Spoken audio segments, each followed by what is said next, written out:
السلام علیکم ورحمۃ اللہ وبرکاتہ۔ دوستو آج ہم بات کریں گے مراکش کے بارے میں۔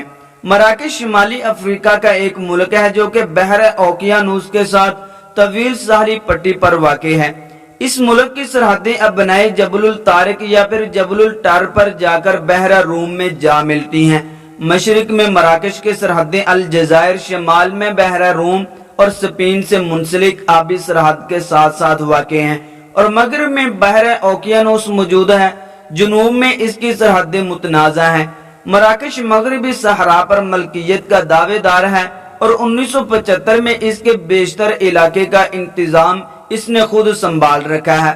دوستو اسی طرح مراکش کی تاریخ کی بات کریں تو مراکش افریقہ کا واحد ملک ہے جو افریقی یونین کا رکن نہیں، البتہ وہ عظیم مغربی یونین، عالم اسلامی، عرب لیگ اور ڈائلا گروپ، اسی طرح گروپ 77 کا رکن ہے اور امریکہ کا ایک اہم غیر نیٹو اتحادی ملک ہے۔ اور اسی طرح اور تاریخ کی بات کریں تو جدید مراکش کا علاقہ 8000 سال قبل مسیح میں آباد ہوا تھا۔ قدیم دور میں یہ مارتینیا کہلاتا تھا۔ دوستو یہ بات واضح رکھیے کہ مارتینیا نام کا ملک بھی مراکش کے قریب ہی واقع ہے۔ شمالی افریقہ اور مراکش عظیم رومی سلطنت کا حصہ رہے ہیں، اور رومی سلطنت میں مراکش کا علاقہ موریتانیہ کہلاتا تھا۔ 5ویں صدی میں رومی سلطنت کے زوال کے بعد ونڈلس گوت اور بازنطینی یونانیوں نے اس سرزمین پر قبضہ کیا۔ اس دور میں بھی جدید مراکش کے پہاڑی علاقے آزاد رہے جن میں بربر نسل کے لوگ رہتے تھے۔ ظہور اسلام کے بعد 7ویں صدی میں عرب افواج شمالی افریقہ کو فتح کرتے ہوئے مراکش پہنچی۔ 670 میں خلافت امویہ کا جرنیل عقبہ بن نافع شمالی افریقہ کی ساحلی پٹی میں فتوحات حاصل کرتے ہوئے مراکش پہنچا اور 683 تک جدید مراکش کا تقریباً تمام علاقہ فتح کر لیا۔ اس فتح کے بعد مراکش میں اسلامی ثقافت اپنے عروج پر پہنچی اور مقامی بربر آبادی کی اکثریت نے اسلام قبول کر لیا۔ بنو امیہ کے زوال کے بعد خلافت عباسیہ کا دور آیا جس میں مراکش مرکزی حکومت کی دستار سے نکل گیا اور ادریس بن عبداللہ نے ادریسی سلطنت قائم کر دی۔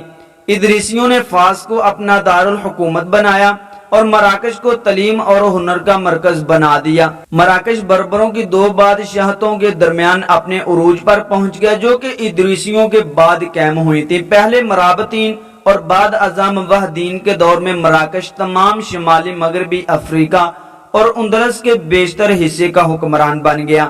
اسلامی اسپین میں اشبیلا اور غرناطہ جیسے شہر یورپ میں علم، ہنر، سائنس، ریاضی، علم فلکیات، جغرافیہ اور طب کے مرکز بن گئے، اور ملکہ اشبیلا کے ہاتھوں سقوط غرناطہ کے بعد اسپین میں مسلم اقتدار کا سورج غروب ہو گیا اور عیسائیوں نے مسلمانوں اور یہودیوں پر مظالم کے پہاڑ توڑ دیے۔ عیسائیوں کے مظالم سے تنگ آ کر اسپین کے مسلمان اور یہودی مراکش آ گئے۔ عیسائیوں نے مسلم ثقافت کی ہر شنائی کو ختم کرنے کے لیے اندلس کا ہر کتب خانہ تباہ کر دیا جس کے باعث ہزاروں انمول کتابیں ضائع ہو گئیں۔ دوستو بعد ازاں سلطنت علویہ نے عروج حاصل کیا جسے اسپین اور مسلسل مغرب کی جانب توسیع پانے والی سلطنت عثمانیہ کی جارحیت کا سامنا کرنا پڑا۔ علوی اپنی حیثیت کو برقرار رکھنے میں کامیاب رہے، حالانکہ ان کی حکومت گزشتہ حکومتوں کے مقابلے میں چھوٹی لیکن کافی دولت مند تھی۔ 1684 میں انہوں نے طنجہ پر بھی قبضہ کر لیا۔ مراکش پہلا ملک ہے جس نے 1770 میں امریکہ کو بطور آزاد ملک تسلیم کیا۔ امریکی انقلاب کے آغاز میں بحر اوقیانوس میں سفر کرنے والے امریکی جہازوں پر بربر قزاق حملے کیا کرتے تھے۔ اس وقت امریکیوں نے یورپی قوتوں سے مدد کی درخواست کی لیکن ان کی شنوائی نہ ہو سکی۔ 20 دسمبر 1770 کو مراکش کے سلطان نے اعلان کیا کہ امریکی تاجروں کے جہاز سلطنت کی حفاظت اور امام یہاں سے گزریں گے۔ امریکہ مراکش دوستی کا یہ معاہدہ امریکہ کا قدیم ترین دوستی کا معاہدہ ہے جو آج تک برقرار ہے۔ اس معاہدے پر جان ایڈمز اور تھامس جیفرسن نے دستخط کیے تھے اور یہ 1786 میں نافذ کیا گیا۔ صدر جارج واشنگٹن نے سلطان سعیدی محمد کو خط لکھا جس سے دونوں ممالک کے درمیان تعلقات مزید مستحکم ہوئے۔ طنجہ میں امریکی قونصلیٹ ملک سے امریکی حکومت کی پہلی ملکیت قرار دیا گیا۔ اس عمارت میں اب طنجہ امریکی میوزیم قائم کیا گیا ہے۔ دوستو یورپی اثرات کی بات کریں تو مراکش اس وقت افریقہ میں سب سے دولت مند ملک تھا اور وہ بحر روم میں داخلے کے راستے پر قائم ہونے اور اپنے بہترین محل وقوع کے باعث یورپی استعماری قوتوں کی نظر میں آ گیا۔ فرانس نے 1830 میں مراکش میں زبردست دلچسپی دکھائی۔ 1904 میں مراکش میں فرانس کے حلقہ اثر کی برطانوی مقبولیت نے جرمنی میں زبردست رد عمل پیدا کیا اور جون 1905 کے اس بحران کو 1906 میں اسپین میں الجزائر کانفرنس کے ذریعے حل کیا گیا، جس کے ذریعے مراکش میں فرانس کی خصوصی حیثیت اور فرانس اور اسپین کے مشترکہ قبضے کو تسلیم کیا گیا۔ یورپی قوتوں کے درمیان بڑھتی ہوئی کشیدگی کے ساتھ مراکش کا دوسرا بحران برلن نے پیدا کیا اور 30 مارچ 1912 کو معاہدہ فاس کے تحت مراکش کو فرانس کی کالونی بنا دیا گیا۔ معاہدے کے تحت اسی سال 27 نومبر کو اسپین کو شمالی اور جنوبی علاقوں کا قبضہ دے دیا گیا۔ دوستو مراکش کی مزاحمت کی بات کریں تو دوسری جنگ عظیم کے بعد طے پانے والے میثاق اوقیانوس کے تحت مراکش کی کئی قومی سیاسی جماعتوں نے ملک کی آزادی کا مطالبہ کیا اور استقلال پارٹی نے پہلی مرتبہ 1944 میں عوامی سطح پر آزادی کی آواز اٹھائی۔ 1953 میں سلطان محمد پنجن کی مڈگا سکر جلاوطنی اور ان کی جگہ غیر مقبول محمد بن عارفہ کے تقرری نے ملک بھر میں فرانس کے خلاف زبردست رد عمل پیدا کیا۔ اس دوران سب سے مشہور واقعہ اوجدہ میں مراکش باشندوں کو فرانس اور دیگر یورپی باشندوں کی رہائش گاہوں پر حملہ کرنا تھا۔ فرانسیسی قبضے کے خلاف 1 اکتوبر 1955 کو آرمی ڈی لبریشن قائم کی گئی، جس کا قیام کمیٹی ڈی لبریشن ڈو مغرب عرب نے قاہرہ مصر میں کیا، جس کا ہدف سلطان محمد پنجن کی وطن واپسی اور الجزائر تیونس کی آزادی تھا۔ فرانس نے 1955 میں محمد پنجن کو وطن واپسی کی اجازت دی اور مذاکرات کا آغاز ہوا، جو کہ بالآخر اگلے برس مراکش کی آزادی پر یہ اکٹھے ہوئے اور ان کا معاملہ حل کیا گیا۔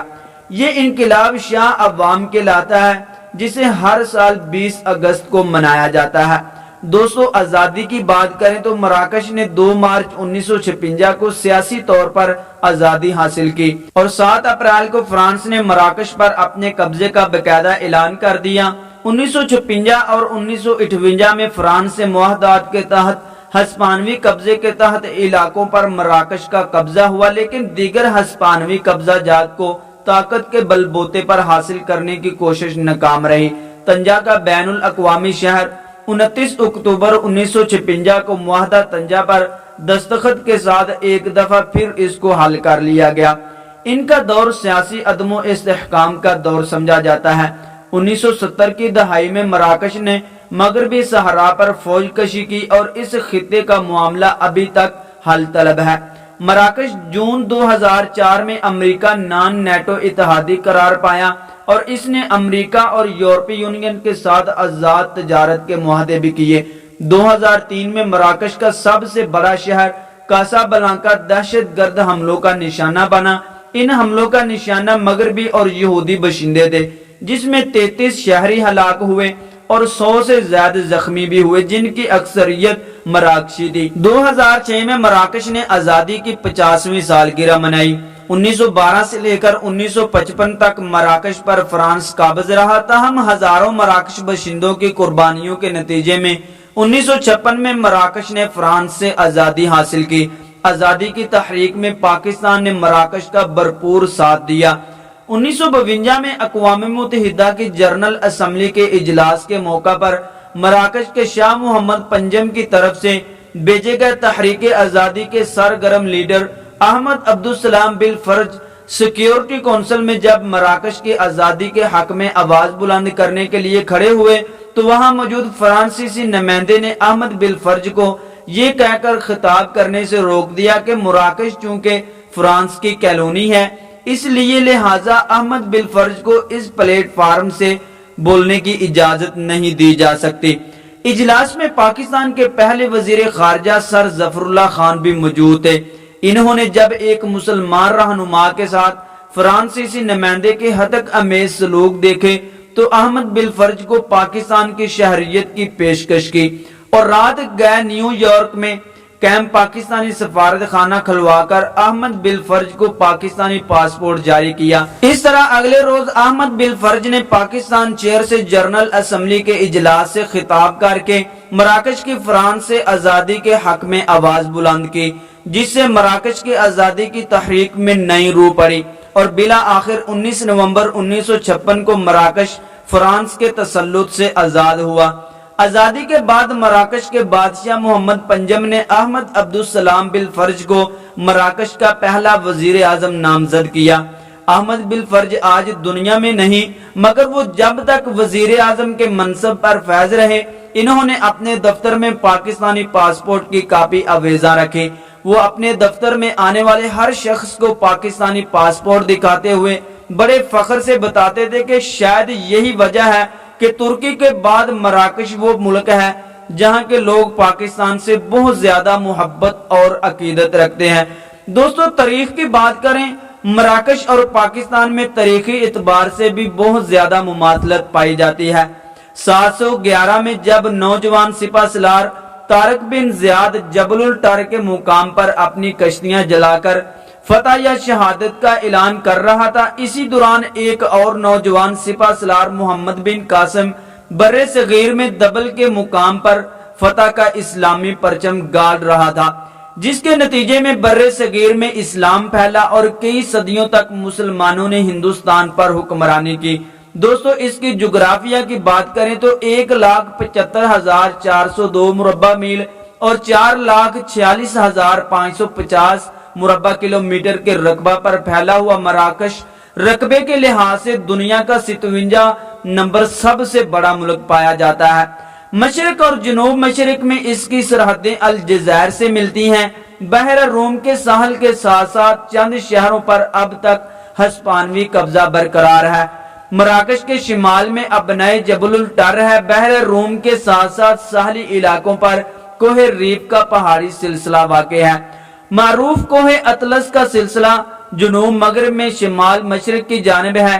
ملک کی جنوب مشرق کا بیشتر علاقہ صحرائے اعظم میں شامل ہے، جہاں آبادی بہت زیادہ ہی کم ہے۔ آبادی کی اکثریت ان دونوں پہاڑی سلسلوں کے شمال میں رہائش پذیر ہے۔ جنوب میں سابقہ ہسپانوی کالونی مغربی صحرا واقع ہے، جس پر 1975 میں مراکش نے قبضہ کر لیا تھا اور اسے اپنا جنوبی صوبہ قرار دیتا ہے۔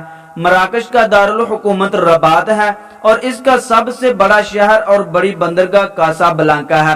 دوستو، علاقائی تقسیم کی بات کریں تو 1997 میں منظور شدہ قانون کے مطابق مراکش کو 16 نئے علاقوں میں تقسیم کیا گیا ہے۔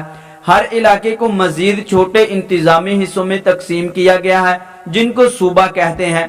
مراکش میں صوبوں کی کل تعداد 61 ہے۔ علاقے کا سربراہ ولی گورنر کہلاتا ہے، جس کو بادشاہ وقت نامزد کرتا ہے، اور ولی اس صوبے کا سربراہ بھی ہوتا ہے جس میں وہ رہتا ہے۔ دوستو، آج کی ہماری ویڈیو یہاں تک ہی۔ ویڈیو اچھی لگی ہو تو پلیز لائک کر دیں، چینل کو سبسکرائب کر دیں اور بیل کے بٹن کو بھی دبا دیں تاکہ ہماری ہر نئی آنے والی ویڈیو کا نوٹیفیکیشن بر وقت آپ تک پہنچتا رہے۔ السلام علیکم ورحمۃ اللہ وبرکاتہ۔